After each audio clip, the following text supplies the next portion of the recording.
Namaskar friends, once again welcome back to our channel Prashant Sir Official.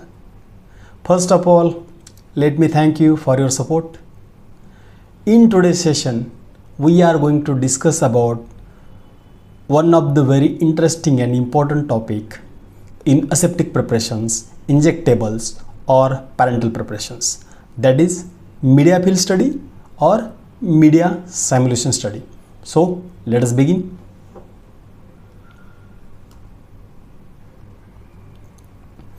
What is the meaning of media fill or media simulation study? Media fill test, also known as a process simulation, is a critical microbiological test carried out to assess the performance of an aseptic manufacturing procedure by using a sterile microbial growth medium in place of drug product or sterile preparation. Right. That means media fill is used to validate the aseptic process by using microbial growth media instead of drug product, so that any contamination will result in the microbiological growth. Media fill study design. Media fill study design should address the following factors.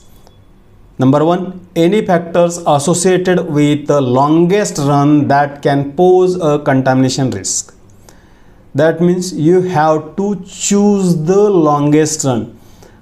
आपके यहाँ पे अगर कोई batch 2 घंटे में ख़त्म होता है और दूसरा कोई बैच है वो 5 घंटे में ख़त्म होता है, यू हैव टू चूज़ 5 घंटे वाला. अगर किसी बैच में आपको 2 दिन लगते हैं तो यू हैव टू चूज़ 2 दिन वाला batch. Right. Another expectation is representative interventions that occurs during a normal run as well as non-routine interventions. इसका मतलब क्या है? आपको routine interventions, non routine interventions, दोनों टाइप के इंटरवेंशंस आपको मीडिया फिल के टाइम पे कंसिडर करने हैं. Correct. What is the meaning of routine interventions? Routine interventions are the interventions that are inherent to the aseptic process. They are expected to happen as a part of process and are often required by the procedures or batch records. मतलब क्या है? ये आने ही वाले हैं. It is these interventions are as a part of process itself. हम लोग उसके एग्जाम्पल आगे डिसाइड करेंगे, डिस्कस करेंगे. ओके. अभी नॉन रूटीन क्या है? Non-routine interventions are the interventions that are not part of the process and are done to correct or adjust the process. इसका मतलब है non-routine interventions are unexpected interventions और routine interventions are expected interventions. Correct? So, what are routine interventions? Routine interventions क्या क्या हो सकते हैं? Number 1, sampling for volume control, setup of equipment, aseptic equipment connections, disconnections. अगर डिसमेंटल करना है, assemble करनी है असेंबली, तो ये रूटीन इंटरवेंशन है. Environmental plate exposure, swab sampling etcetera, microbiologist आने वाला है, सैम्पलिंग करने वाला है, routine. It is a part of our process. तो ये रूटीन इंटरवेंशन है. लाइफलाइजेशन है तो जहाँ पे लाइफलाइजेशन प्रोसेस है तो lyophilization is routine intervention. Number of personnel and their activity. आपके रूटीन 5 आदमी काम करते हैं तो 5 आदमी वहाँ पे आने वाले हैं, 5 लोग वहाँ पे आने वाले हैं, उनकी एक्टिविटी होने वाली है, तो ये रूटीन में आता है. और कौन से routine interventions? A representative number of aseptic conditions. आपके असेप्टिक कंडीशंस कितने कितने हैं, उसके क्या क्या कंडीशंस है, वो आपको रूटीन इंटरवेंशन में पकड़ना है. फॉर एग्जांपल शिफ्ट चेंज है, ब्रेक्स है, गाउन चेंजेस है, ग्लो चेंजेस है. Apart from this aseptic sample collections, line speed, configuration, container closure system है. These are the routine interventions. अब नॉन रूटीन इंटरवेंशंस कौन से हैं? नॉन रूटीन में क्या क्या आता है? एडजस्टिंग द सेंसर और equipment, removing the fallen container और वायल, जमीन पे कोई कंटेनर गिर गया है, वायल गिरती है, ये तो अपने प्रोसेस का पार्ट नहीं है, तो ये नॉन रूटीन इंटरवेंशन है। पावर फेल्योर हो गया, मशीन ब्रेकडाउन हो गया, इक्विपमेंट जाम हो गया, इक्विपमेंट में कोई वायल फंस गया, so these are non routine interventions. Additional manpower, आपको अगर रूटीन में 5 लग रहे हैं तो आपको 7 मैन पावर डालनी है, तो ये additional manpower non routine intervention में कवर हो जाएगी। ओके, अभी how often should a media fill be perform, कब परफॉर्म करना है मीडिया फील?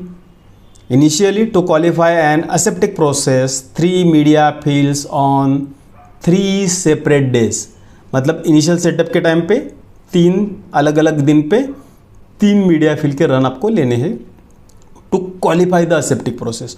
उसके बाद subsequently semi annually for requalification, 1 से 6 मंथ आपको मीडिया फील रन रिपीट करने हैं।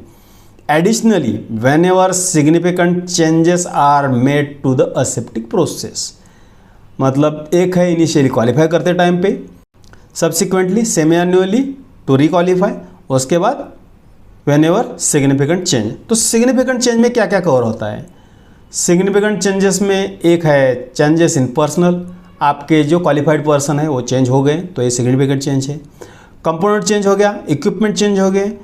When ever failure to maintain the product stability, product stability fail हो गया तो you have to go for the media fill again. Facility और equipment में modification हो गया, लाइन कॉन्फ़िगरेशन चेंज हो गया, एनवायरमेंटल टेस्टिंग एनोमलीज है, कंट्रोल क्लोजर सिस्टम है, एक्सटेंडेड शटडाउन्स है, तो आपके रूटीन शटडाउन या रूटीन क्लोज पीरियड है उससे ज़्यादा अगर एक्सटेंड हो रहा है तो आपको मीडिया फील करने हैं। How often should personal participate in the media feel, मतलब एक बार ऑथराइजेशन दे दिया तो उनको लॉन्ग लाइफ आप ऑथराइज नहीं पकड़ सकते, उसके लिए क्या करना है? All personal authorized to enter the aseptic processing room during the manufacturing should participate in the media field at least once a year and their participation should reflect the extent of their duties in the production। इसका मतलब क्या है? आपके qualified person भी annually aseptic processing या media feel के under आपको cover करने हैं।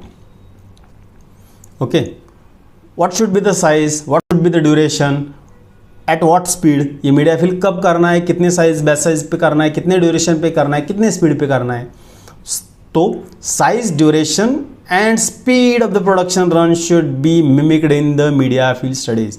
आपके रूटीन प्रैक्टिस में आप जितने भी स्पीड पे काम कर रहे हो, जितने भी बैच साइज पे काम कर रहे हो, जितने भी ड्यूरेशन पे काम कर रहे हो, वो सारे ड्यूरेशन आपको कवर करने हैं।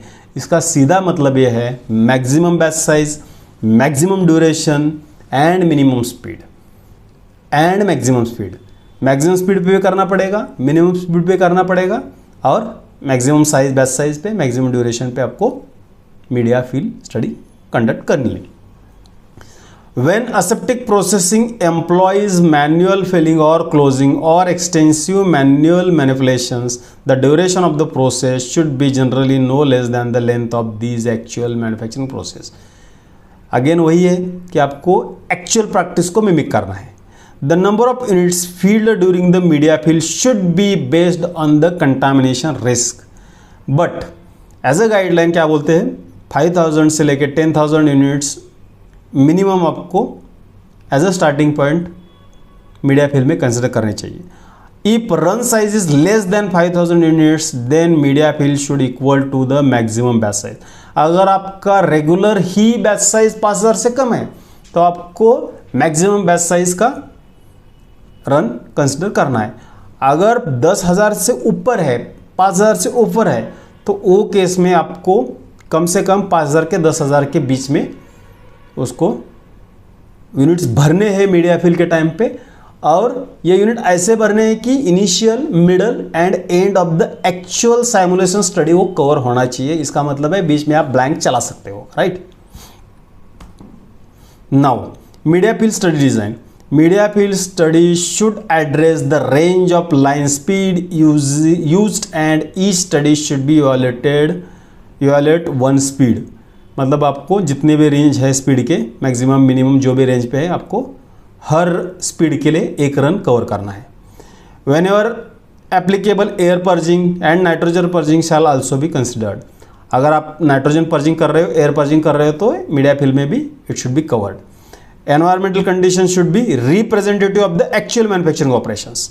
Maximum number of individuals and elevated activity levels allowed under the SOP should be covered during the media field study.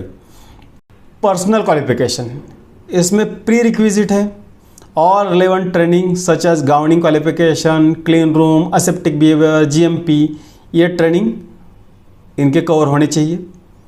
Initial qualification, personnel should participate in the successful media fill activity. Periodic qualification, normally once a year at minimum. Disqualification can occur if the personnel fail to participate in the periodic requalification, fail gown certification repeatedly. मतलब अगर media film में उसने एक साल के अंदर cover नहीं किया है, वो पार्टिसिपेट नहीं किया है, तो उसको डिस्क्वालीफाई करना है। अगर कवर कर रहा है, गवर्निंग प्रैक्टिस जो आपका पर्सनल क्वालिफिकेशन रहता है उसमें वो फेल हो रहा है, तो भी उसको डिस्क्वालीफाई करना है for filling the media. Incubation के जो है, एक बार हमने मीडिया फिल भर लिया, उसके बाद हो जाता है इंक्यूबेशन में। इंक्यूबेशन में दो टाइप कंसिडर करते हैं हम, pre incubation inspection and post incubation inspection. तो प्री इंक्यूबेशन में क्या रिक्वायरमेंट है? After completing the filling and sealing process, the exact unit count is recorded and verified, and the units are subjected to pre-incubation inspections.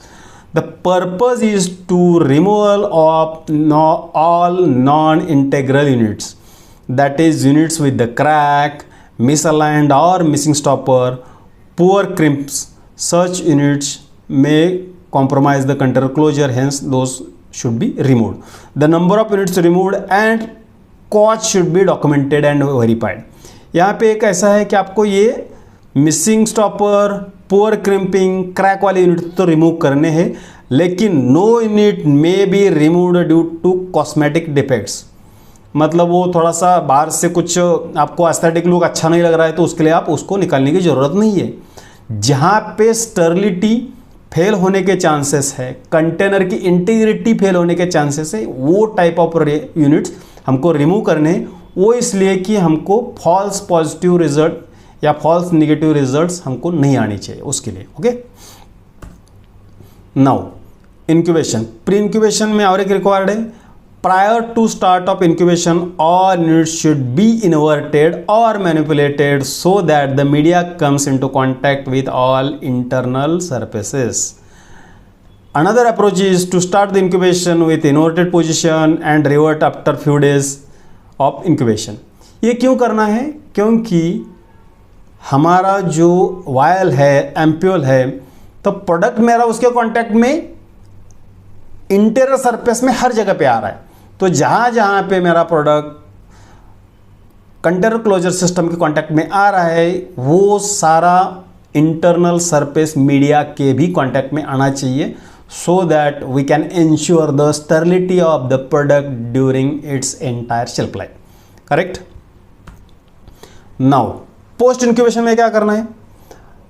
Incubation conditions. Incubation conditions should be suitable to the recovery of bioburden and the environmental isolate.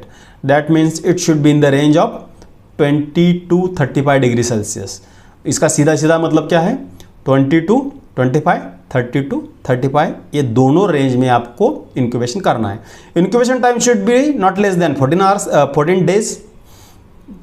अगर आप single incubation temperature use कर रहे हैं तो 14 दिन के लिए, अगर 2 कर रहे हो तो 7 दिन के लिए एक, 7 दिन के लिए दूसरा। For example 20 to 25 degree Celsius for 7 days, 30 to 35 degree Celsius for additional 7 days to cover the room temperature, the microorganism that grow at room temperature, the microorganisms that grow at thermophilic temperature conditions. So हमको mesophilic as well as thermophilic contaminants consider करने हैं। If two incubation temperatures are used, start incubation at the lower temperature, right? Now, what is the acceptance criteria? When filling less than 5000 units, no contaminated units should be detected. One contaminated unit is considered cause for the revalidation following an investigation. अगर 5000 से नीचे है तो, 5000 से 10,000 तक है तो one contaminated unit should result in the investigation, including consideration of the repeat media fill. 2 contaminated units are considered cause for revalidation following the investigation. 5000 के लिए एक भी कंटामिनेटेड है तो रिवैलिडेशन है, 5000 से 10,000 के लिए 2 कंटामिनेटेड है तो रिवैलिडेशन है, एक कंटामिनेटेड है तो इन्वेस्टिगेशन है, मोर देन 10,000 है तो 1 contamination unit should be resulted in an investigation, 2 contaminated units है तो considered cause for revalidation following the investigation. यहाँ पे हर जगह पे इन्वेस्टिगेशन कंपलसरी है. उसका क्या कारण है वो डिस्कस करते हैं आगे. As per modern aseptic processing operations in suitably designed facilities have the demonstrated capability of meeting contamination level approaching 0. इसका मतलब है कि we should target 0 contamination. Now investigation करते वक्त क्या एक्सपेक्टेड है? Investigation of contamination. Investigation should include at least number 1 species level identification of contaminant, holistic look at all systems and engineering controls, environmental trend, recovery review, personal activity and their qualifications, sanitization process review, review of batch records, sterilization process and any deviations, tracking the location of the contaminant and correlating it to any intervention, trend review of previous media fill. इसका overall purpose ये है कि आप exact root cause of that particular failure you need to identify and based on that we have to take the corrective and preventive action. So this is the main requirements. That's all friends. आपको अगर ये जानकारी अच्छी लगी है तो मुझे comment में बताइएगा. अगर इसमें कुछ कमियां हैं तो भी मुझे कमेंट में बताइएगा, so that I can take care in my upcoming videos. इसको इम्प्रूव करने में आपकी कमेंट्स की मुझे मदद मिलती है. आप कमेंट करते रहिएगा. अगर आपको किसी भी टॉपिक पे स्पेसिफिक वीडियो बनाने की रिक्वायरमेंट है वो भी मुझे कमेंट में बता दीजिएगा. राइट. आपको अगर ये वीडियो अच्छा लगा है तो इसको लाइक कीजिए, शेयर कीजिए, अपने दोस्तों को मेरा चैनल सब्सक्राइब करने के लिए रिक्वेस्ट कीजिएगा. And as usual thank you for your support. जय हिंद.